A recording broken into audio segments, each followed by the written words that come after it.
Let's pray. Father God, we thank you, Lord, for this evening. We thank you for gathering us, even in just one screen, to learn again of your principles in praise and worship. Father, may you just keep us all awake, alert, and alive and enthusiastic as we go through our lesson tonight. And as for me, your servant, just hide me, that only you shall manifest, Father. Allow your Spirit to come and be with us and work in us as we listen to the lesson tonight. Father, we thank you and be glorified. May you be glorified in the succeeding hours. In Jesus' name, amen and amen. Let's all be seated. Pasensya na, I'm quite sick. Dahil siguro sa lamig, biglang lumamig. And, but anyway, we praise the Lord. We were able to finish the biblical, although everything that we're still learning is on the biblical background of praise and worship. But at least natapos natin yung, we can say, yung spiritual side of it. Now we are going to the technical side. But I just like to, as part of observation, no, as you are in the DTC course, this is a discipleship training. So we are being trained here. We are being disciplined.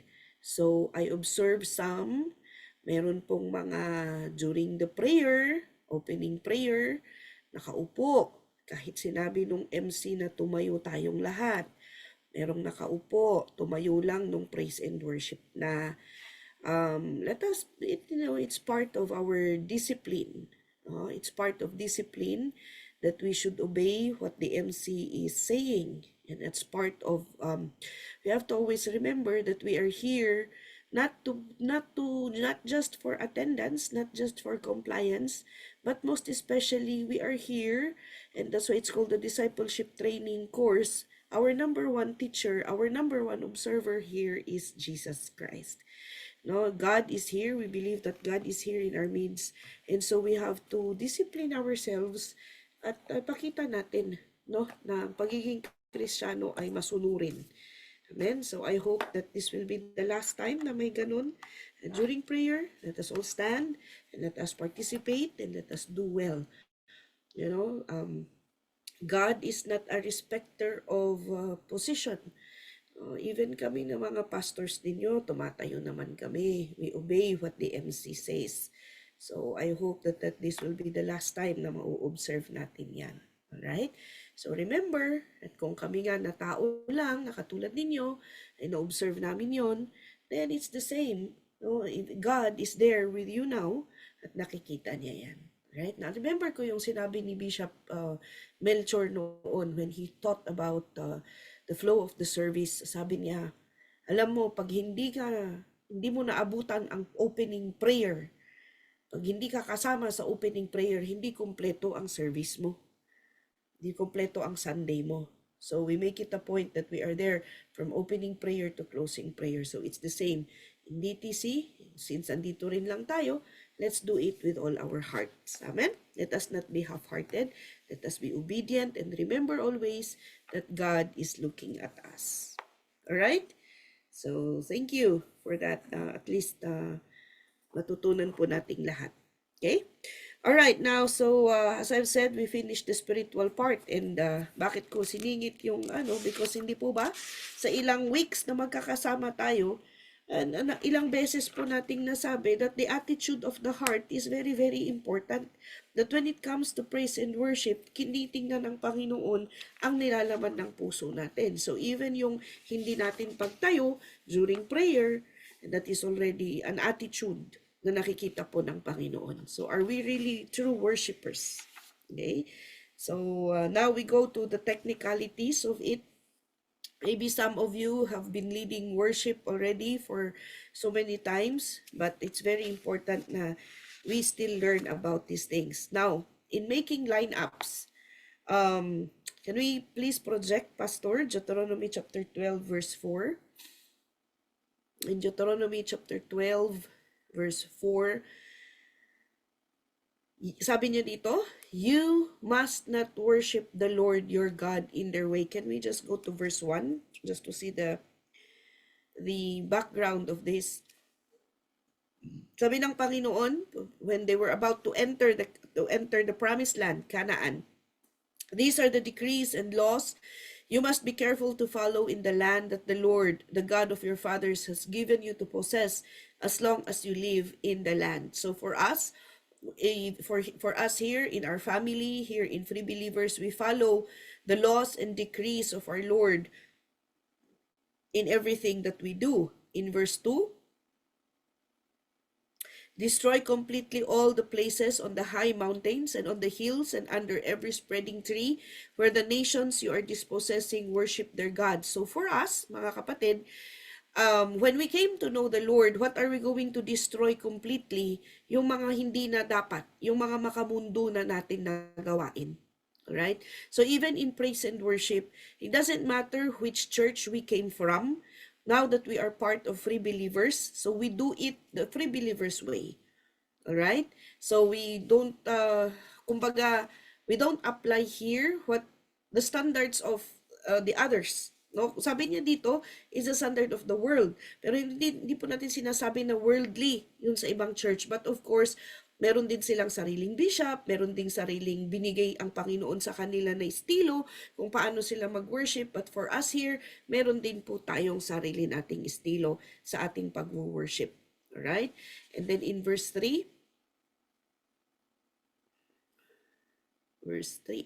break down their altars, smash their sacred stones, and burn their Asherah poles in the fire.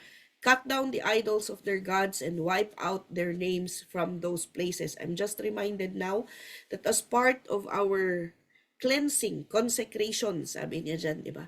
Consecration po natin bilang we are already being disciplined, we are being trained to serve in the kingdom of God. And we have to see to it that we are cleansed.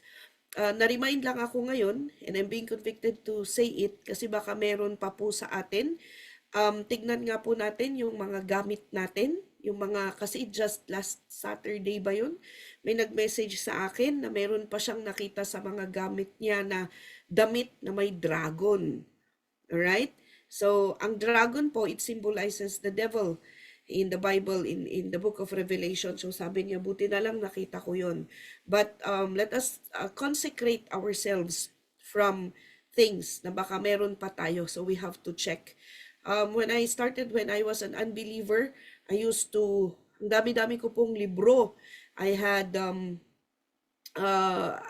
books of, like, all the books of the Lord of the Rings. No, from The Hobbit until the book 4.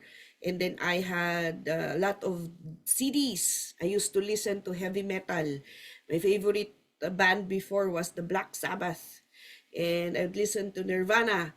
So lahat po yun, nung nanampalataya ako, and na tinuruan ako ng aking mga pastor, and so I had to let go. Kahit na yung mga collection ko, I had to let go of everything.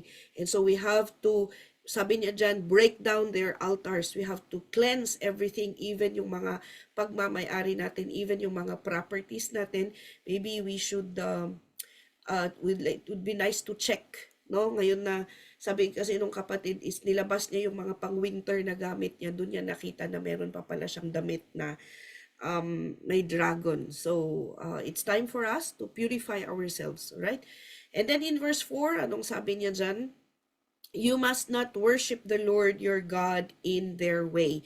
So, sa atin po, sometimes nanonood po tayo ng mga concerts, and ang nangyayari, nai-apply po natin siya sa sarili nating worship. O kaya pag may napapanood tayo na praise and worship or worship ng ibang napapanood natin sa YouTube, and we like to apply it in our worship service. But especially pag concerts, then that we have to be reminded that a concert is different from a worship service. Hindi po pareho ang worship at concert. So there are times na may mga naririnig ako na awitin sa YouTube, tapos naipapasok nila sa worship, no, doon sa church na yun na nag-upload doon sa, kasi marami nga pong nag-upload ngayon ng mga awitin. Pero pag nag-uusap kami ni Pastor Chris, nasasabi namin sa isa't isa, pero hindi yan ang estilo natin sa Free Believers. Okay? So we have to be very careful with that. Okay? And so ano po ang tinatayuan natin dito sa Free Believers? We follow the prescribed way or the tabernacle. Okay?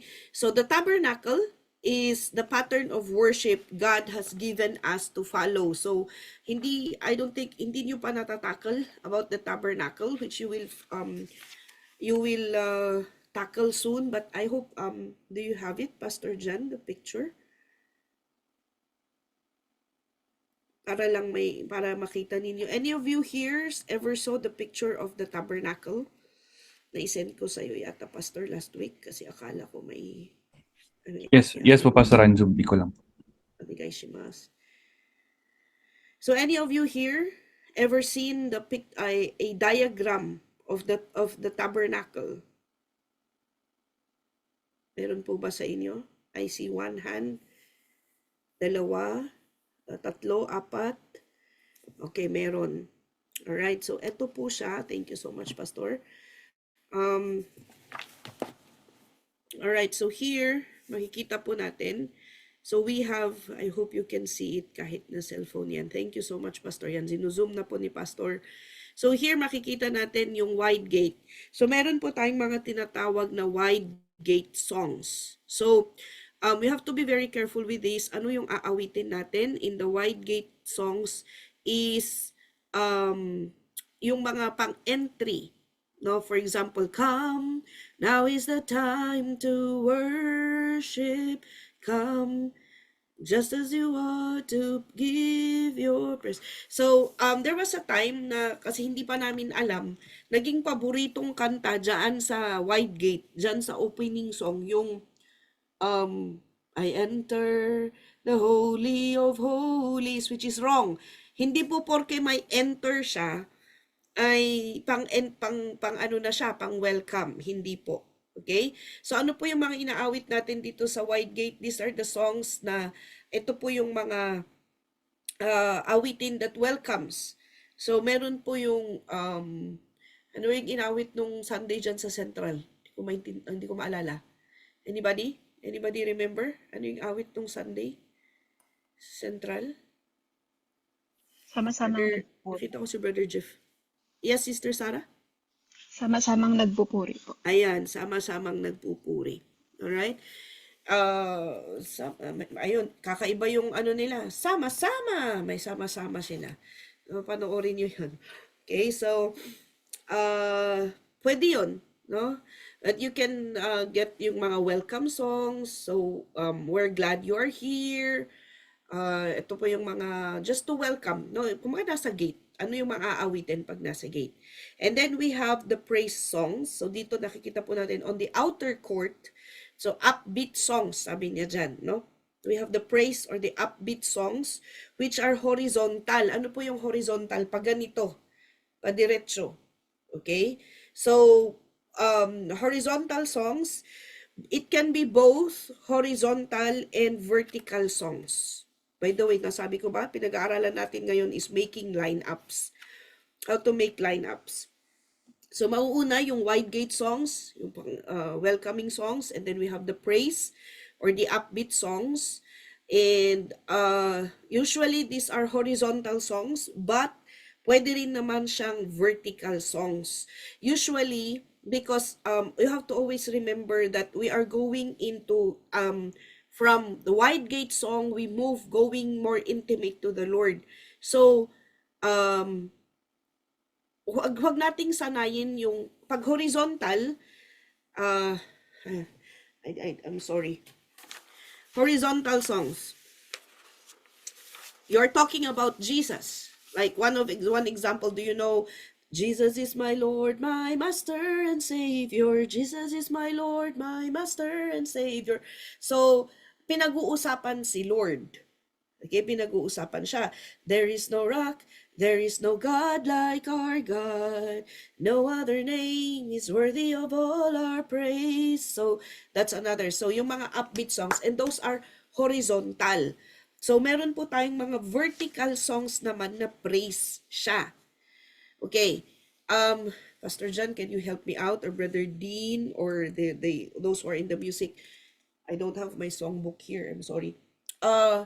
Can you give me a vertical praise? Anybody?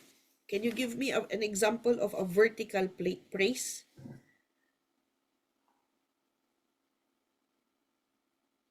Sister Sarah, what was sige, yung line-up nga natin nung Sunday dyan sa Central, what was the unang praise? Itataas, itatanghal, isisigaw. Okay, itataas. Okay, and then anong sumunod dun? Kataas-taas ang Diyos po. Kataas-taasan. And then yung, ayun, kataas-taasan. And then yung third song, sumigaw. Dakilang hari po, Pastora. Okay.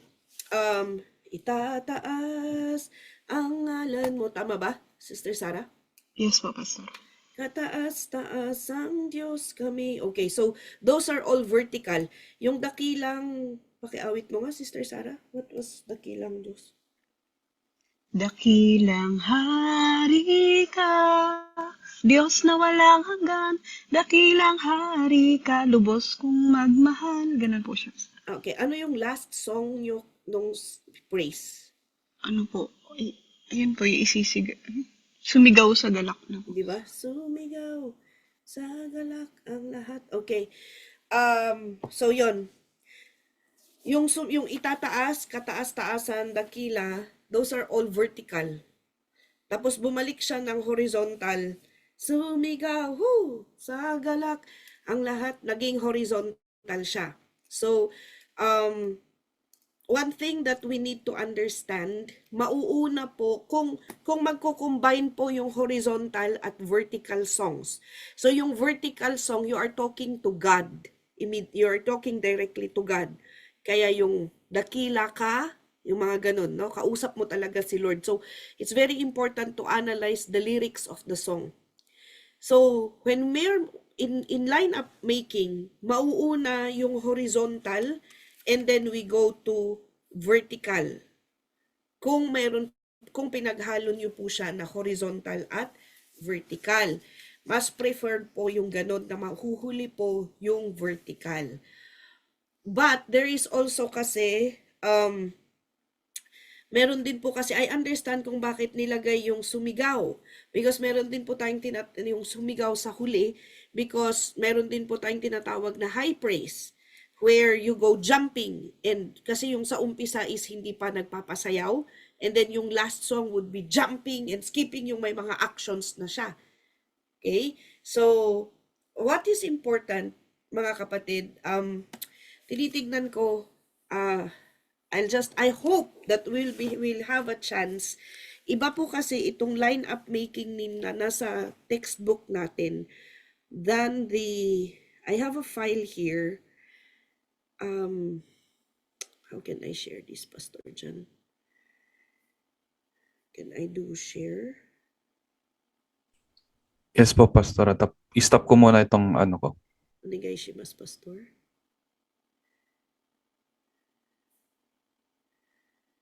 Okay. Side by side.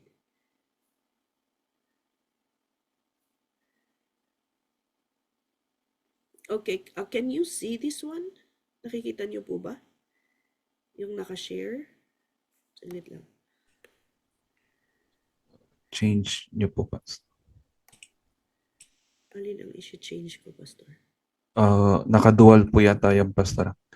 Yung screen nyo lang po, na yung ano lang, yung file lang pang isi-share nyo. Okay. Okay na? Okay na po, Pastor. Alright. Thank you. Alright. Ito kasi, this is a different one that we have. This is what we used here sa pagturo po dito sa North on how to make lineups. This is from the Philippines din, turo po ni Bishop Ruel.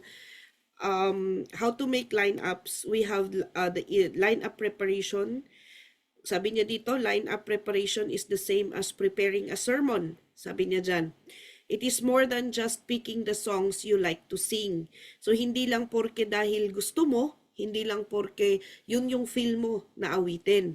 So, sabi niya po, sa Psalms 96 verse 1 to 2, sing to the Lord a new song. Sing to the Lord, all the earth. Sing to the Lord, praise His name, proclaim His salvation day after day. So one thing that we need to understand is praise and worship is singing to the Lord. No, we minister although umaawit tayo sa harapan ng mga tao, but it is the name of the Lord that we are lifting, and it is to Him that we are singing. So it is never a performance. All right?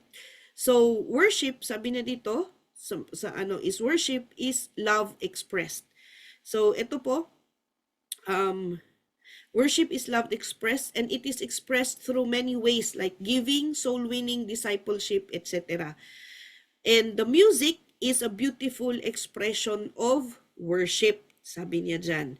I'm sorry, isisingit ko ito ha, kasi I don't know, mas detailed kasi siya kaysa nandito sa libro, ano? Worship is love expressed. Music is a beautiful expression of worship. So sabi niya po sa Zephaniah 3 verse 17, Zephaniah 3:17, "The Lord God is with you, the mighty warrior who saves. He will take great delight in you. In His love, He will no longer rebuke you, but rejoice over you with singing." So, sabi niya dyan na kasama natin ang Panginoon. So, He's the mighty warrior who saves us. So, He will take great delight in you. So, kung if we do our worship and if we express our worship to Him through music, then He will delight in us. Yan po, no? So, sabi niya po dito, so, una kasi, tips in song list preparation. Bakit po tayo pumunta dito? Because it's not just about choosing horizontal or vertical songs. Number one, you need to seek God for guidance. You see, when it comes to song list preparation, you need to seek God for guidance. So you need to pray. A worship leader or a music minister must be prayerful.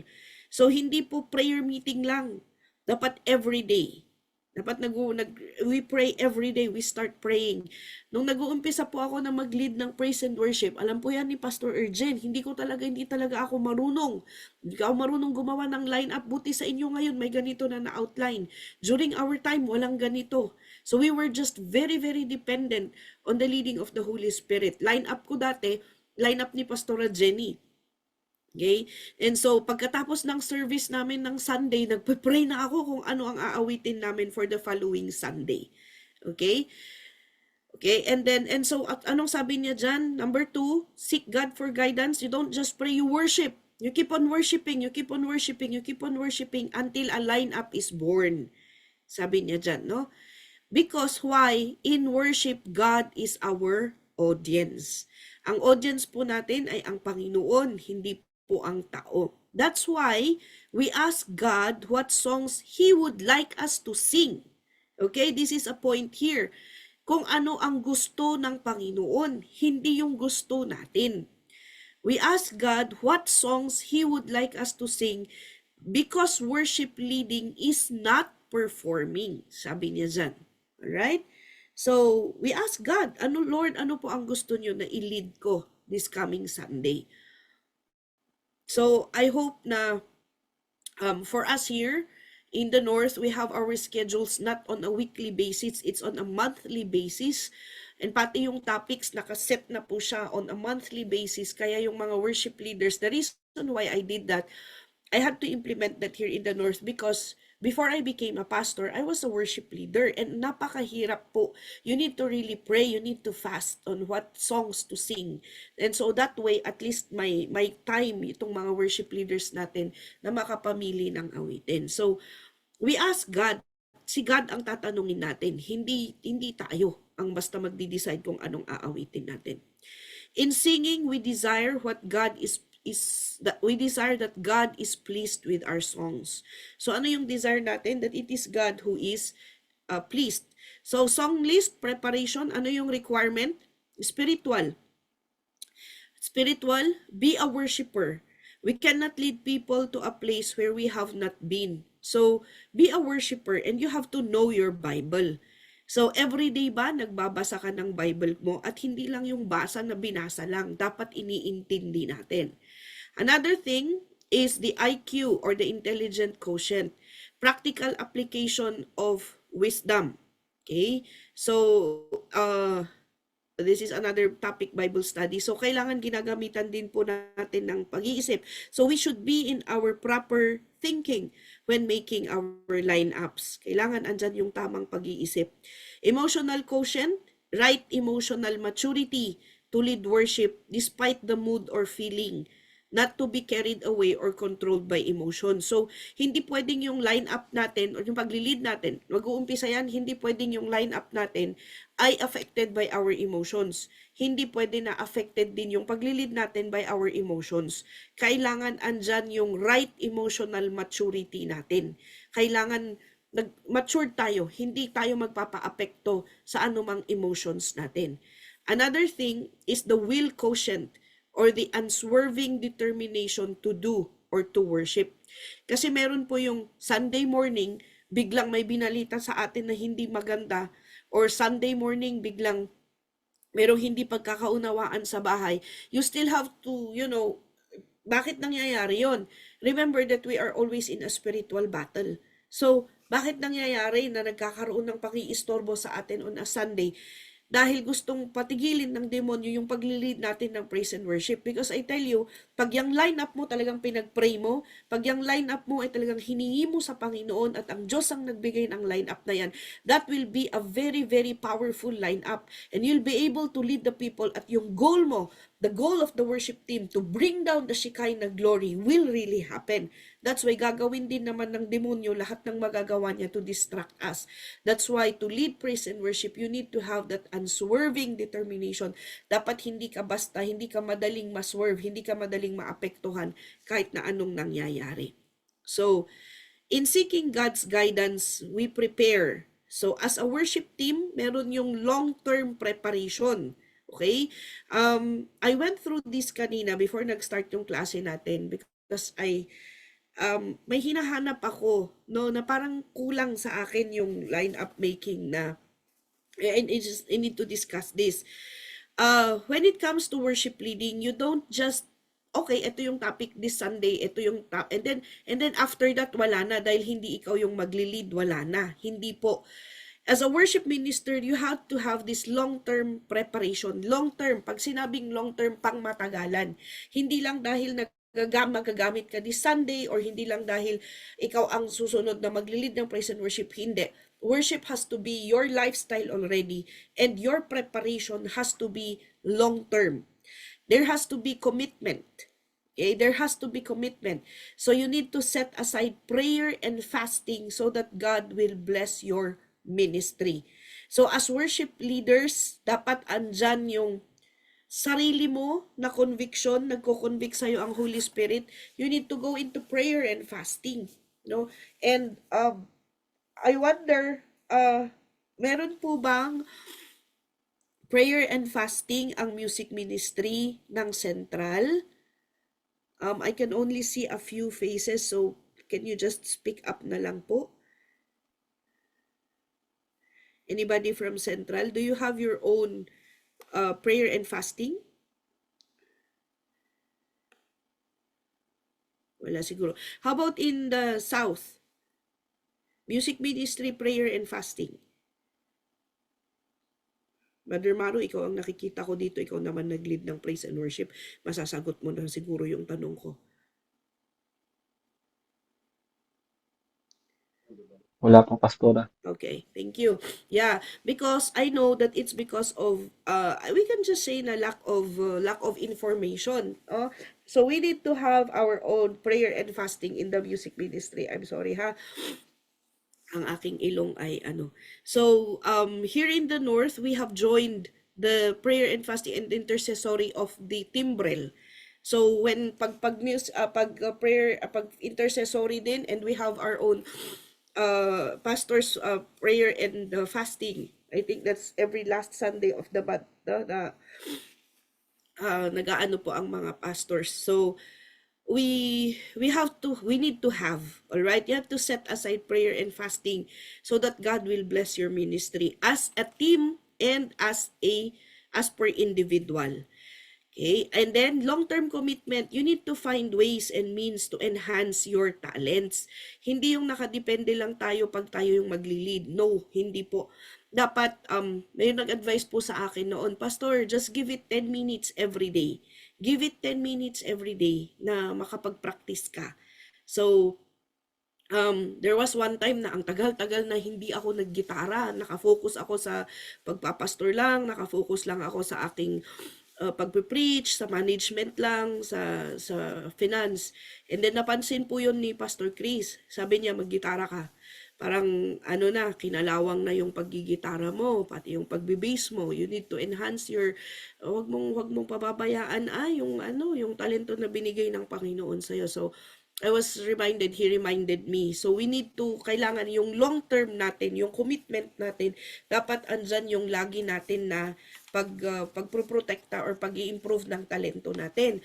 Another thing, sa mga worship leaders, hindi porke hindi ikaw yung magli-lead this Sunday, kain ka na ng kain ng ice cream at inom ka na ng inom ng malalamig na inumin. Hindi po. Okay, we need to take care of our voices sa mga worship leaders, okay? Skill is a requirement in the ministry. Sabi niya po sa Psalms 33 verse 3, Psalm 33 verse 3, sing to him a new song, play skillfully and shout for joy.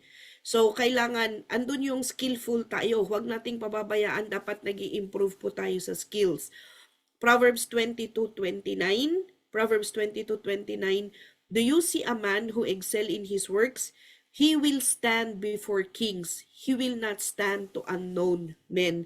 So pag nag-i-excel pala tayo sa ating skills, then that is the time na makakatayo tayo sa harapan ng Panginoon. All right?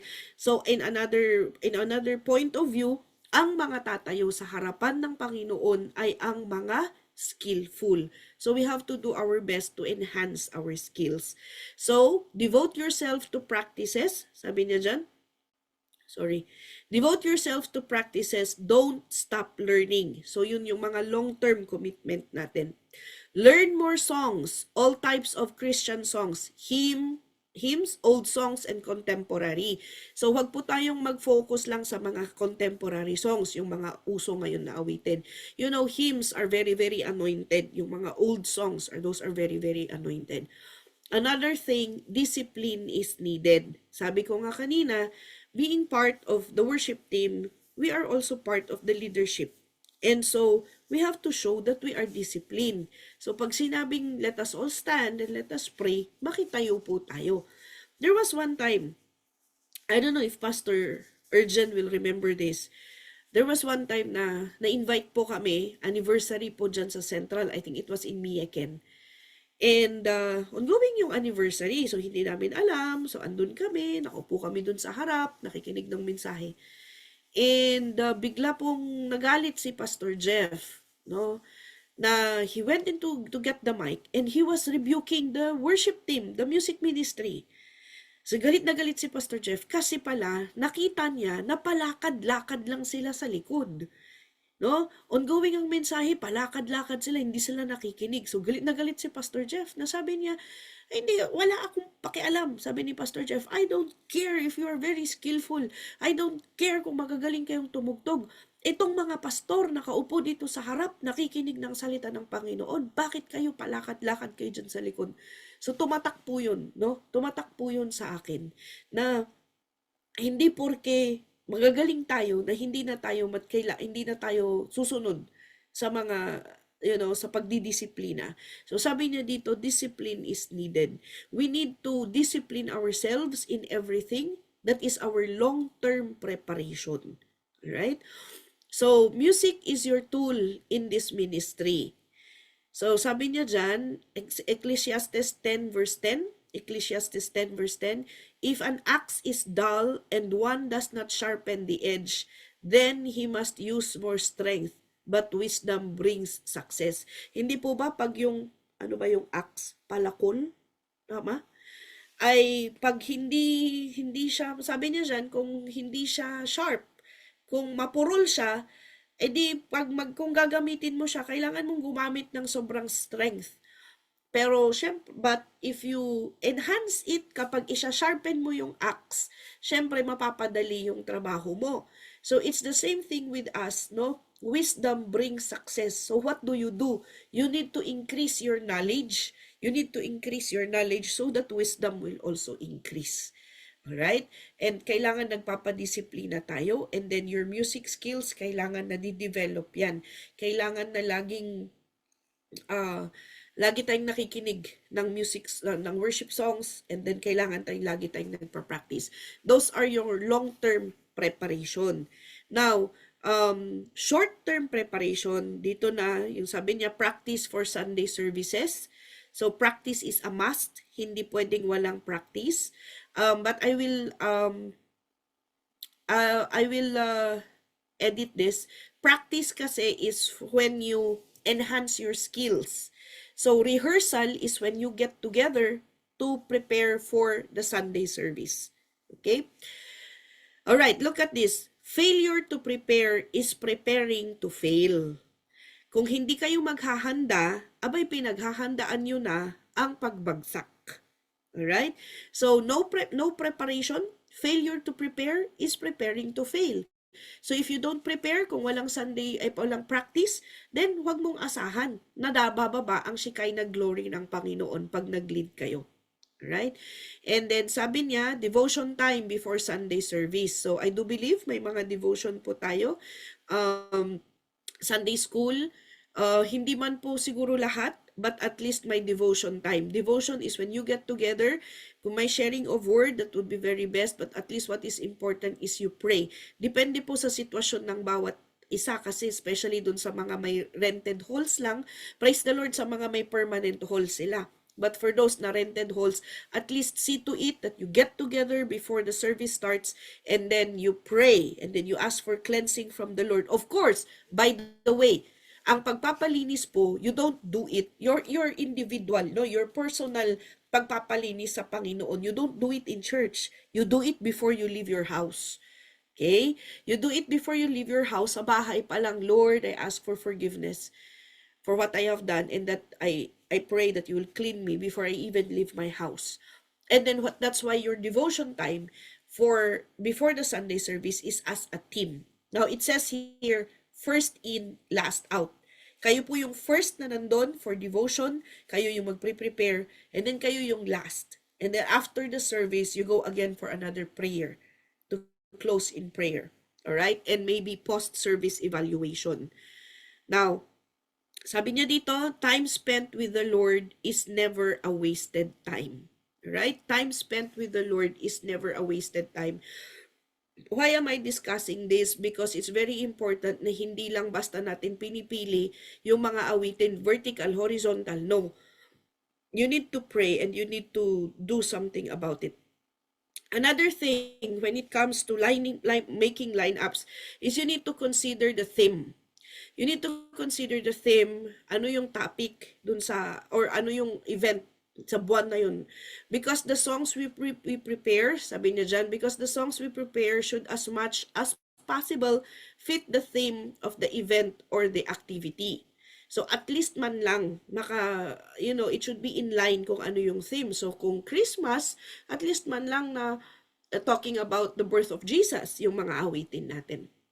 So, meron po yung mga pastors planned for that particular day or month. Meron po yung mga plinano na ng pastor, ano yung topic. So, for example, like here in the North, for example, for the whole month, we have faith as our topic. For another month, discipline as our topic. On another month, commitment as our topic. And then another month, submission as our topic. So, all 4 Sundays yan, panay commitment na topics yan. Panay self-discipline or discipline na topic. So, you need to be able to know ano yung theme ninyo. Another is, yun yung una, chosen by the pastor. Pero meron din naman yung theme of the church. So, for example, this year, nung ginawa po itong outline na to, ang theme po natin sa church is in 1 Timothy 6:2. But this year, we have John 14. Okay? I think, it's John 14:15. So, depende po. So, meron po itong mga tulad nito. So, theme of the year, Meron po yan, binibigay po ni Bishop yan. Si Bishop po ang nagdi-decide kung ano yung theme po natin every year. So, depende po kung yun yung topic ninyo for the whole month or for that Sunday. So, meron pong examples dito. Monthly theme, be an overcomer. Okay, so first Sunday, how to overcome fear. Second Sunday, how to overcome bitterness. Third Sunday, how to overcome anxiety, how to overcome weaknesses. So, ganyan po. And then kung yung next month po is Holy Spirit, merong fruit of the Holy Spirit, work gifts of the Holy Spirit, the work of the Holy Spirit, the person of the Holy Spirit. So yan po yung mga topics. Katulad po nung sinabi ko kanina. So you need to know the topics. And then we also have the theme of the event. So pag birthday or weddings or baptism, syempre, alangan namang umawit ka dun sa wedding ng awitin na pangpatay. Diba? So, we have to gamitan natin ng wisdom, all right? Ano yung mga aawitin natin? So, dedication, okay? So, for example, house dedication, ano yung mga awitin na pang house dedication, yung mga ganyan, child dedication. So, that's why dapat napakalawak dapat yung library mo ng mga awitin. Tapos meron kang tabs. Ito yung mga pang dedication, child dedication, pang house. Ito yung mga pang communion na awitin. Ito yung mga pang birthday. Ito yung mga pang baptism. So, alam kung saan ko na ilagay. Meron, di ba may nabibili naman sa Daiso na yung pang divide para may tab yung songbook natin. Alright? So, you need to have your own personal songbook. Okay? Another way para sa topics po natin, para mas, is what is the season in the church calendar? So, Holy Week ba? Or for us here dito kasi sa Japan, hindi tayo nag-Holy Week. Sa Pilipinas, may Holy Week sila. So, yan yung mga awitin. Example, thank you for the cross. Dapat ito. And then we have Lamb of God. And then pag Easter Sunday, He is risen. Hallelujah, Jesus is alive. I serve a risen Savior for all you've done. Ganyan. So for Christmas, Christmas songs, may New Year's celebration, may Palm Sunday. So, yun po yung mga based on topic. Now, another thing that is important pag tayo po ay gumagawa ng lineup natin is what is God showing you as you seek Him? Ano yung pinapakita sa ng Panginoon? Now, pag kinausap ka ng Panginoon, you need to be prepared and flexible. You need to be prepared and flexible. Hindi pwedeng, ay kasi ito na yung gusto ko, ito yung alam ko, or ito dito ka ako komportable, o kaya paborito ko tong kanta. No. You need to be flexible. Another thing, you should always have a backup lineup. So meron ka dapat backup na lineup. Okay, as a worship leader or as musicians, you need to have backup lineups na pwede yung itulong sa worship leader ninyo at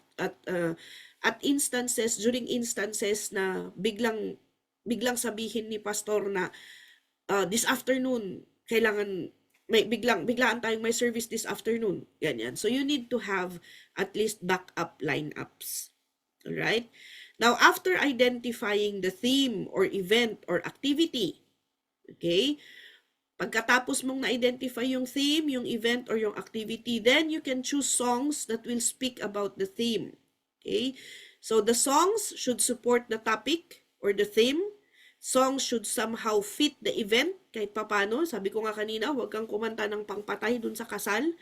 And songs that are appropriate. Yung para talaga dun sa event. Okay?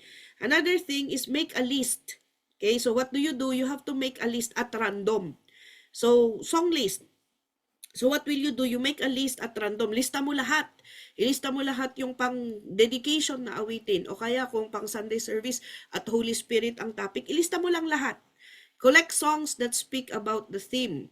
The theme will help you focus in what to add your list. So, for example, ang theme is We Are Victorious in Christ. Kung yung theme nila is We Are Victorious in Christ, ayan, nilista lang. Lift up your countenance, all ye saints of God. We are victorious. Lahat na ng may victory na kanta, ilista. Okay? So, let God arise, let God arise. So, you need to have a list. You need to have, sabi ko nga, ulitin ko, you need to have a very, very wide library of songs. Alright? So, yan po. Ilista mo lang. And then, after you list it all, you arrange the songs. You arrange the songs. How? Okay, so identify their keys. So, the theme, we are victorious. Lift up your countenance, naka D. We are victorious, naka E. Shouts of joy and victory, E minor. Sing for joy in the Lord, E minor. Jesus, we celebrate your victory, naka D. Let God arise, A minor. Ito po yung standard nila ha. Ito po yung nakaset na talaga na key niya nung inawit siya ng original. Okay, yung original na composer. So, ito yung talagang key niya. Right? And then, you have to group them. Ayan. Group them according to their keys. So, mauuna yung mga major. And then, papangalawa yung mga minors. Alright? Lift up your countenance. We are victorious. Tapos, yan. So, you have to put them major, minor. So, kailangan na alam mo yung chords or kung anong key yung kanta. Alright?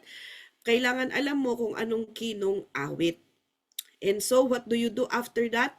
Consider the tempo or beat. You have to consider the tempo or the beat of the song. So, preferably, we go medium fast to fast. So,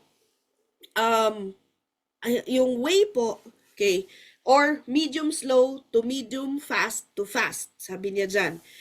Yung pagkaka-describe, okay, so when I was starting to lead praise and worship, we were blessed na kahit minsan lang dumating si Pastor Aldrin, I learned a lot.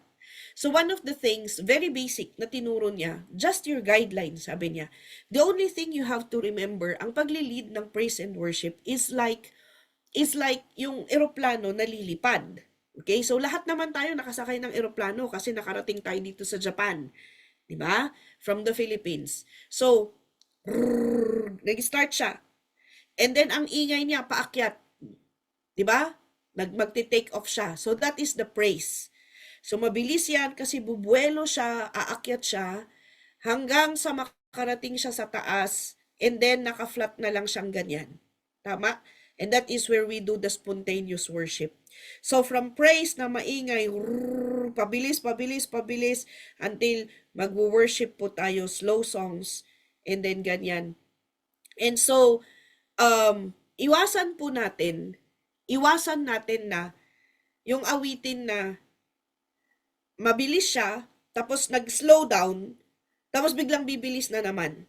Okay lang yun once, kung patapos na, kung if you'll put it at the end, siguro, but do not put it in between songs.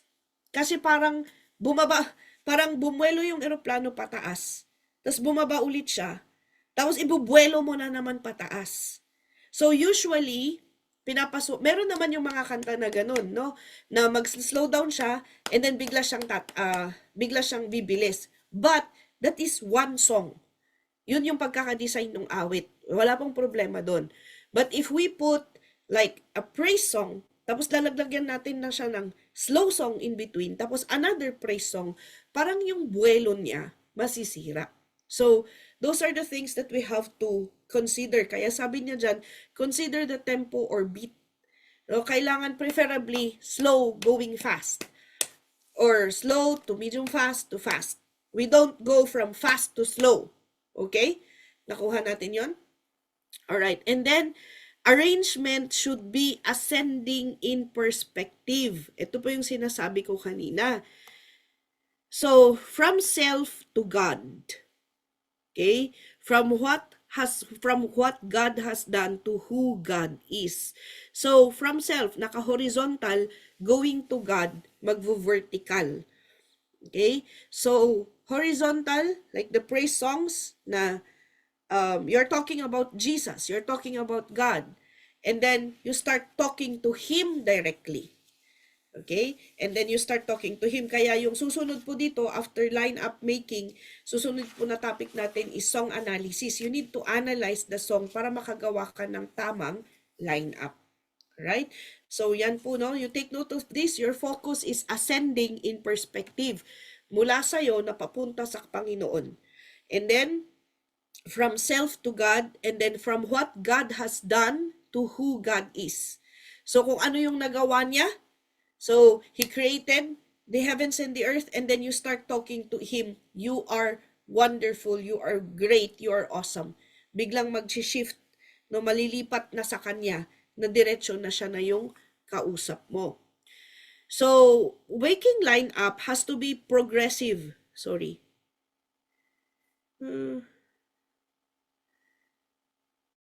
Don't worry. I'm thinking now to. Would you like to have a copy of this one?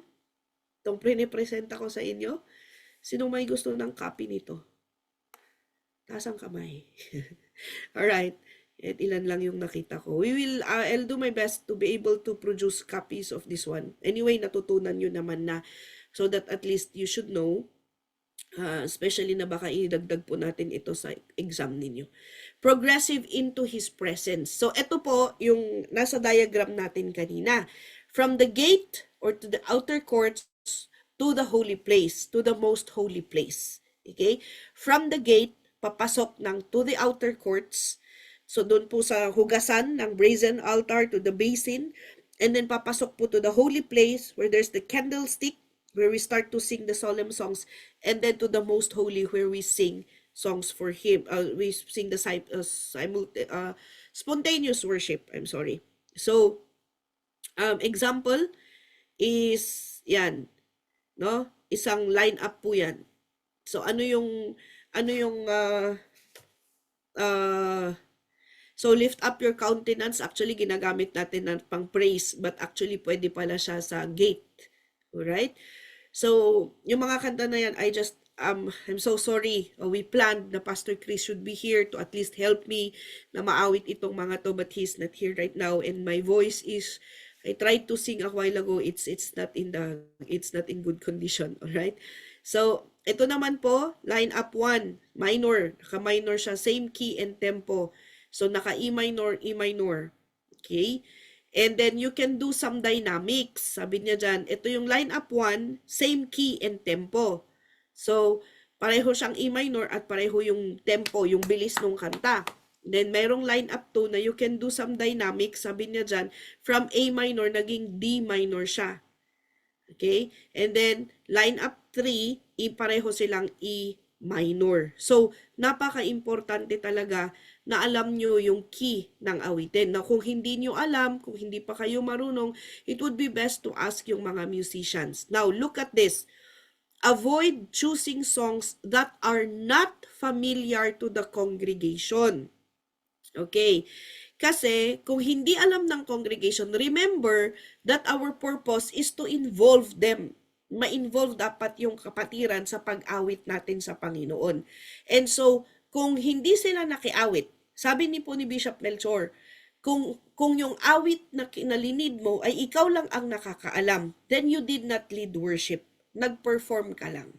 So, iwasan po natin na gumamit ng mga awitin na hindi alam ng mga kapatiran. So, if you will notice, Bishop Melchor, kahit global convention yan, ano yung mga ginagamit niya, linilid niya ng mga awitin? Yung mga old songs na alam na ng lahat. Yung nangyari last year, meron siyang nilid na awitin na siguro sa katagalan, matagal nang hindi inawit. So, yung Fire, because bakit yun yung lineup niya? Fire, the Holy Fire. Because ang topic nung hapon was about the fire of the Holy Spirit. And so, anong ginawa po ni Bishop Melchor? From the first day ng convention, sa mga seminars, even on the pastor's conference, pinapaawit niya na ng pinapaawit para ma-familiarize po sa amin yung awitin. Okay? So sabi niya, choose songs or try songs that will encourage people to participate. Kasi kung hindi nila alam yung awitin, pumapalakpak lang sila doon, hindi sila maka-join, hindi po nila mararamdaman ang presensya ng Panginoon. Alright? Now, another thing that you have to know is to memorize and familiarize every song. Lahat po ng awitin. Okay, this is a must. So to the worship leaders, it is a must to memorize the worship songs.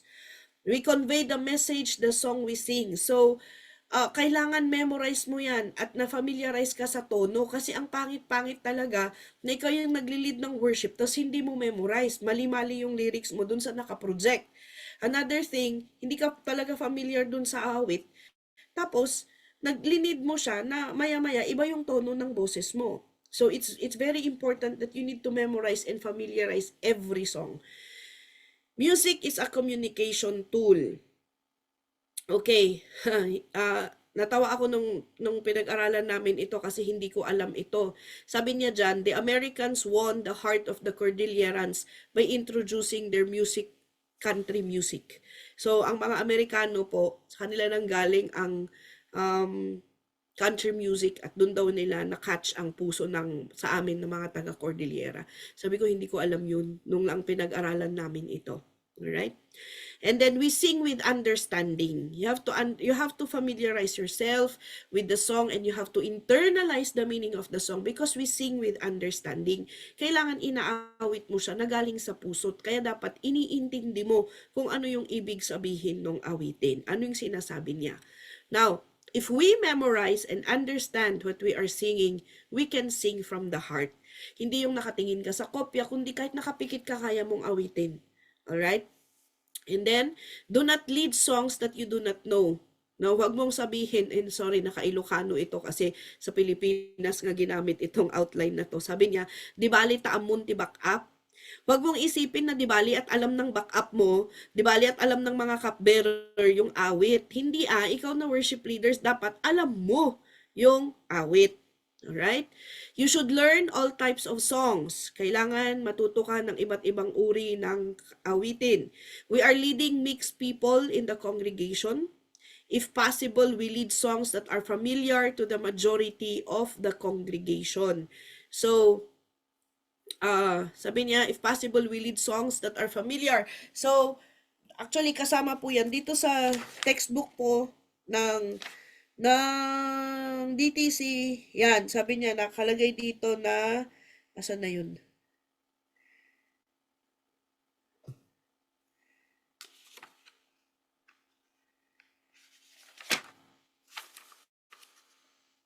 Ay, nabasa ako dito na ano.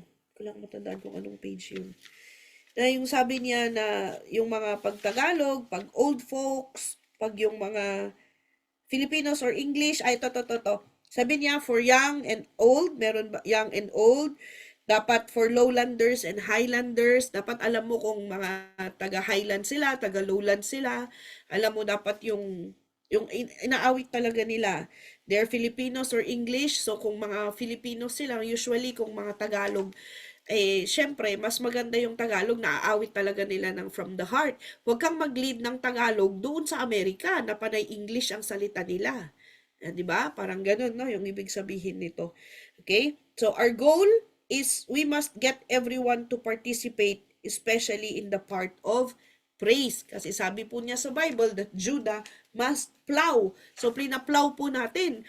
Ang plow na sinasabi is yung matigas, pinapalambot yung matigas na lupa, bubungkalin para matamnan siya ng seeds para ma-prepare siya for planting. So, ganun din, ano ang ginagawa natin sa praise and worship? Nag-aararo tayo. Inaararo natin yung puso ng mga kapatiran, yung isip nila, at nang sa ganun, ma-feel nila yung pagdating ng banal na espiritu when the Shekinah glory falls. Alright? Okay, so if possible, we lead songs that are familiar to the majority of the congregation. Sorry, maraming kailangan ma-edit dito sa outline. Another thing, okay, give a copy of your list to the team. So, inform the team of your lineup at least 2 to 3 days before practice time. So, dito po, dati, for us here in the North, dati Wednesday, dapat na-aprubahan na, napa-approve na ang kanilang lineup. But, now, ang nangyari is 1 week before. 1 week before, approve na yung lineup kasi pinapasadahan ng Sunday ng hapon. para mas madali na lang yung pagpa-practice nila ng Saturday. Especially pag may trabaho kasi maghihintayan pa. Dito sa Gunma ha, dito sa Gunma, especially kung may pasok, anong oras na mag-uumpisa yung rehearsal ng Saturday. Kaya ang ginagawa, Sunday, dapat nakaprepare na yung lineup for the next Sunday at nang sa ganun, mailatag, makorek, mabago kung kailangan may mabago, and mapasadahan na siya ng Sunday afternoon. So, sabi niya dyan, give a copy of your list to the team. Inform the team of your lineup at least 2 to 3 days before rehearsal time. So, ito po galing sa Pilipinas and we're trying our best to adapt to our standards in Free Believers Philippines para at least man lang, sabi nga ni Pastor Harold, nakikita ba si Bishop dito sa Japan? Ang ibig niya pong sabihin, andyan ba ang presensya? Andyan ba ang mga policies? Andyan ba yung mga dapat na ginagawa na tinuturo ni Bishop? Ginagawa niyo ba? Pag ginagawa niyo, then praise the Lord. Andyan din si Bishop na kasama ninyo. So, yun po, no? That is why we are doing our best to adjust and adapt to our standards in the Philippines. At ito po, ang tinuro po ni Bishop Ruel sa Pilipinas, that we need to at least give 2 to 3 days before. Reminders, never underestimate lineup making or song list preparation. Never underestimate it. God has ordained praise to defeat the enemy. So, ang purpose po natin is to defeat the enemy. That's why never underestimate. You need to prepare. You really need to prepare. We can usher souls to His kingdom through music. So, pwede po tayong mag-usher ng mga kaluluwa sa pamamagitan po ng mga awitin. Praise and worship prepares the hearts of men to receive the word of God. So, kailangan po na very powerful ang praise and worship dahil ito po ang magpre-prepare sa mga kapatiran para matanggap nila ang word of God. And it brings conviction and repentance. No? Praise and worship brings conviction and repentance. That's why we need to learn more songs. Amen? So yan, ang kadugtong po niyan is song analysis, which will be our topic next time. Right? So para lang ma-take up natin, so that is actually additional. But para at least maano natin, so that is for the lineup making. So just so na makita po natin, so meron po yung pastor, can we just project again the tabernacle? So dun sa praise or upbeat songs, so we have to be careful na yun nga, na hindi pa pataas baba yung ating eroplano. So you can use both horizontal and vertical songs, but mostly horizontal because we are declaring or telling it to the people in the outer courts. Now, yung worship is dito po sa solemn, ito po yung mga solemn songs natin. Yan, kung nakikita niyo po yung cursor ni Pastor Janfer, dyan po sa holy place. Yan po, kung sa tabernacle sana is yung holy place where andyan yung candlestick, the altar of incense, and the table of consecrated bread. So, dyan po in the tabernacle, lahat po ng mga hayop na iaalay, doon lang po sa labas. Doon lang po sa outer court. So, doon lang po sila pwedeng magkatay. So, ibig sabihin yung hiyaw ng hayop or yung mga dugo, doon na. So, malilinisan. So, pagpasok na po dito sa holy place, wala na pong ganun. Cleansed na po. That's why we go to the worship songs or the vertical songs. Now, when it comes to worship song, it has to be addressed to the Lord. Hindi po porke slow yan ay automatic na vertical. Hindi po. Kailangan nating i-analyze. So, papasok po yung song analysis next week. And then we have the free worship in the most holy place, or sometimes it is called the spontaneous worship. It is singing new songs and singing in tongues. So dito po na tayo na mismo yung magi-express ng ating ng loob natin, kung ano yung gusto nating sabihin sa Panginoon, and we'll just play with the tune of the whatever key na play po ng ating mga instrumentalist. And this is done in the most holy place. And the arrangement of songs should flow accordingly, sabi niya dyan. Alright? So, song selection, na-discuss na po natin kanina. But, siguro we'll, at least na-discuss na. Number 1, of course, things to consider in arranging songs. We'll just go over them briefly again. Things to consider in arranging songs. Number 1 is the theme. The theme, the lyrics of the song should have a story. Okay, you take note of this. The lyrics of the songs should have a story that points to Jesus. Dapat yung lyrics ng mga awitin, it is pointing to Jesus. Number two, the second thing to consider in arranging your songs, you have to have major to major and the minor to minor, major and minor songs. Alright? Number three, sabi natin kanina, yung tempo. So, the kind of beat, ano yung beat nung awitin. So, may mga marching. Marching is, ano ko ba to sasabihin? Meron, yung marching kasi is up-down yung beat niya. Meron yung sway. Kuha natin. Ako yung mga, ito kasi, Jesus is my Lord, my Master and Savior. Up and down siya. There is no rock. Pataas din eh. Hindi ko pa sa, sorry. Ano yung nilid mo kanina, Brother Maru? May comment pala ako dun. Ang baba. Di ka ba nababahan doon? Kami nga ng mga babae, ang baba eh. Mababa yung nilid ni Brother Maru. What did you lead a while ago, Brother Maru? Sorry, nakalimutan ko agad. Yung praise mo.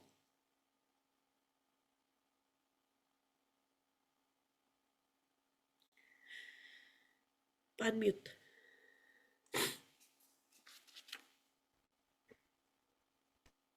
Kalimutan mo rin. Nakalimutan ko, Pastora. Sorry. Alright, it's okay. Yung line up na lang nung sa itataas ang ngalan mo. Nakuha nyo, pasway siya.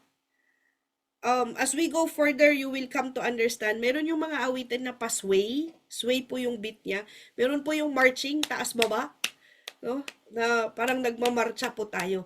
So, maganda na magkakasama yung marching, magkakasama yung sway songs. Alright? And then, the key signatures, of course, you need to know kung naka A, D, E, F, G, C. A, B, C, D, E, F, G, H. Walang nag-react. Tulog yata sila. May H ba? Walang H. Hanggang G lang po. And you need to know your family chords. Alright? And then your goal, of course, our goal is for us to enter the Holy of Holies and to have the Shekinah glory come upon us. So, we need to, since yung goal mo is to be standing right in front of God. So, dapat yung awitin mo, habang papasok na dun sa spontaneous worship, nagiging more intimate sa Panginoon. Okay? So, isa pa na na-discuss natin kanina is consider the group you are leading. So, familiar ba sila sa kanta? Alam ba ng congregation yung awitin? Can they ride on and participate? So, you have to consider the group. Now, number 7. Did you tell your pastor about your lineup? Sino dito ang mga nagli-lead na at pinapa-approve sa pastor nila? Yan. For us here, most of them, they sent to Pastor Chris. But there are also the music coordinators, pwede naman din na sila para ma-guide lang itong worship leaders natin. But ito po, nakalagay po specifically dito sa DTC book, did you tell your pastor about your lineup? Right? You have to talk to your pastor. You need to ask your pastor to pray for you. And then you have to try it out or practice. So pag pag napag-usapan na at nasabi mo sa pastor mo, then you practice it on your own. Awit-awitin mo siya para ma-check mo kung may flow ba. Is there a flow?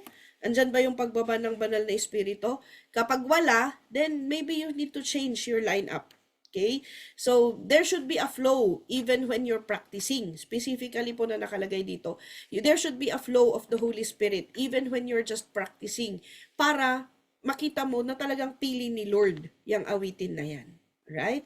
And then, you need to analyze the songs that you will be leading. Kaya pag-aaralan po natin ang song analysis. Alright? And so, yung song designation, sabi po natin kanina, song designation, meron pong pang young, meron pang old, meron pang lowlanders or highlanders, meron pang Filipino or English. Alright? Naalala ko po nung golden anniversary nila Bishop na umuwi kami sa Pinas. And nag-cupbearer po kami. Nag-lead po ng praise and worship si Bishop Rachel. At sabi niya, ang inaawit, ang mga kasama natin it includes the family. Of course, hindi lang free believers, but the biological family of both Bishop Moses and Mother Adeline. So, we sang hymns. Umawit kami po ng mga hymns. Kailangan na, para maka-join nga po sila, para maka-awit po sila. Alright? Dahil ang goal natin, our goal is we must get everyone to participate, especially in the part of praise. Kaya bawat isa po sa atin, ang role po natin is not to perform, pero dapat yung alam ng mga kapatiran na awitin para makaparticipate sila. Now, when it comes to song designation, we should initiate an action as we sing, because when we shout, dance, move, and jump, we generate a release. So tayo mismo, na mga worship team, tayong worship leaders, dapat andyan yung tayo sumasayaw din, umaawit din. Kita nyo si Bishop Ruel, Bishop Melchor na mag-lead ng praise and worship, talagang nagtatayaw din siya dun sa harap. No? Panoorin niyo po siya na mag-lead ng praise and worship. So what a wonderful way. Bishop Ruel, he would jump, he would, he would leap, and he would just, like David would worship. That's why we have to lead them to move, to do the actions of praising God. If there's no release, there's no infilling. So, when you are moving, there's a release kung ano man yung nararamdaman. So, when there is release, there is feeling, there is infilling. So, if there's no release, kung walang release, hindi nila mafe-feel ang presensya ng Panginoon. Let's observe, if people don't move during praise, it's hard for them to enter the presence of God. Pag hindi po sila gumagalaw during praise, then mahirapan po sila during worship. Okay, so you need to, really enhance them. Sumayaw po tayo, awitan natin ang Panginoon, tayo po malakpak, kailangan mag-adlib tayo. And ikaw mismo, ipakita mo kung paano. And lastly, when you do some actions as a worship leader, people will follow. We do everything for us all to enter the presence of God. So, susunod kasi sa'yo ang mga worship, ang mga kapatiran, ang congregation. So, as a worship leader, as a worship team, you need to do your best na ma-enhance or maakay ang mga kapatiran na makisayaw at makiawit. Alright? So, that's our lesson for tonight. It's making lineups at sinama ko po, dinagdag ko po yung tinuro po ni Bishop Ruel sa Pilipinas on how to make a lineup. So, I know na malaking itutulong nito sa atin. Alright? Don't worry, we'll give you a copy of, kasi hindi po kasama sa libro yung tinuro ko po, yung sinama ko ngayong gabi. We'll give you a copy of that. We'll be sending it to your outreaches na lang po. Onegaishimasu. So, yun po. We'll go to song analysis next week. And then, hopefully, flow of service by next week, at baka by November matapos natin lahat ito. So please bear with me pa rin po. Onegaishimasu. Let us pray. Father God, we thank you for everything that we have learned tonight. We thank you for teaching us on how to make songs, how to make a song list. And I pray that you just continue to give us the teachable heart. Although I know, Lord, na meron po sa amin dito, may mga marunong na, mga nagagamit na sa music ministry. I know that you will always look into our hearts. Give us that teachable heart, that humble heart na willing pa ring matuto sa lahat ng mga pinag-aaralan namin. Father, we just continue to speak to each one of us na itong napag-aralan namin will remain and it will become a stock knowledge for all of us, basic na magiging tools po namin every time that we will lead praise and worship. Maraming salamat, Ama. Seal your words, the topic in the hearts of your people. In Jesus' name, amen. I give it back